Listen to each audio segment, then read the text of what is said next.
नमस्कार दोस्तों, स्वागत है आप लोगों का।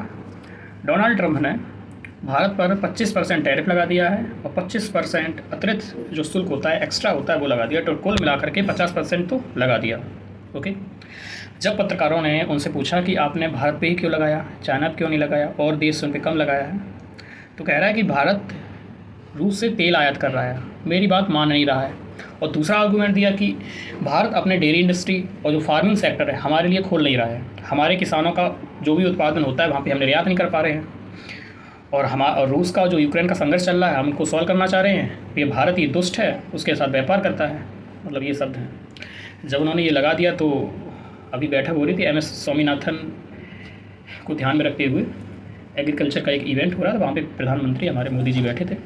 तो उन्होंने कहा अपने किसानों से, क्योंकि किसान और डेयरी उत्पादन करने वाले जो लोग थे वो सब परेशान थे। वो कह रहे थे अगर डेयरी सेक्टर हुआ, फार्मिंग सेक्टर हुआ, एग्रीकल्चर सेक्टर अगर अमेरिका के लिए खोल दिया तो हमारे जो किसान हैं सॉरी उनको बहुत घाटा हो जाएगा सॉरी उनको तो घाटा हो जाएगा, क्योंकि अमेरिका के जो उत्पाद है वो सस्ते होंगे, गुणवत्ता भी अच्छी होगी, भारतीय मार्केट पर छा जाएंगे।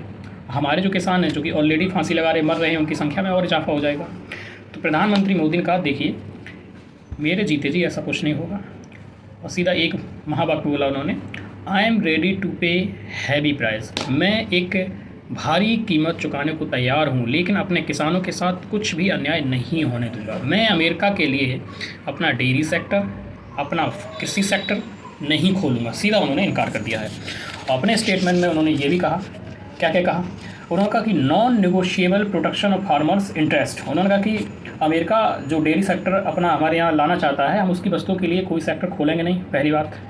और हमारा जो निर्णय होगा, हमारा संपूर्ण निर्णय होगा, हम किसी से प्रभावित नहीं होंगे कि अमेरिका ने कह दिया कि ये कर लो तो हम कर लें। हमें जो करना है हम करेंगे, हम आज़ाद हैं, ठीक है।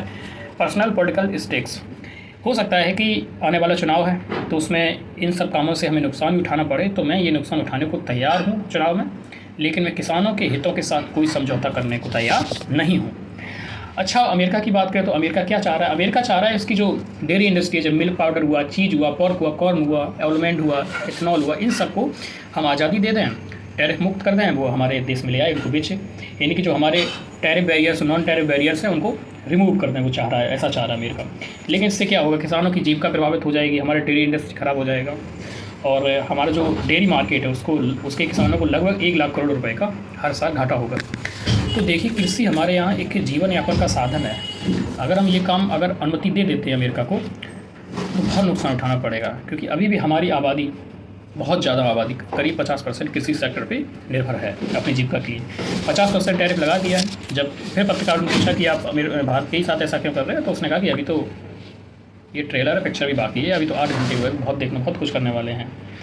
तो ये सारी अमेरिका कह रहा है कि वो इंडिया मेरा मार्केट तो यूज कर रहा है, लेकिन अपना मार्केट खोल ही नहीं रहा मेरे के लिए, ठीक।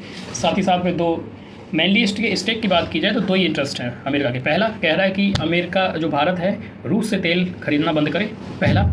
दूसरा है कि अपने जो सेक्टर है, डेयरी सेक्टर और फार्मिंग सेक्टर, इन दोनों को हमारे लिए खोल दे, हम नहीं लगाएंगे।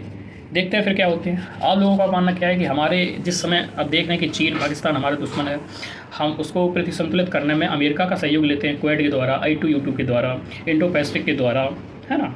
काफ़ी हमारे ट्रेड डील होती हैं, डिफेंस डील होती हैं, स्ट्रेटजिक डील होती हैं, ये सारी चीज़ें होती हैं। ऐसे में ये सारी बातें काफ़ी परेशान करने वाली हैं। देखते हैं क्या होता है। आप लोगों की राय क्या है इसमें कि आप आगामी सभी लोग सिविल सर्वेंट हो, अब आपको ये बताना है कि भारत का डिसीजन क्या होना चाहिए, बीच का रास्ता, जिससे कि हम पे नुकसान भी ना हो और उसकी बात भी मतलब ना माननी पड़े। तो बीच का रास्ता क्या हो सकता है? तो मध्यम मार्ग जो कहते हैं ना, बीच का। तो आप बताइए हमारे भावी IAS और IPS लोगों, ठीक है। जय हिंद।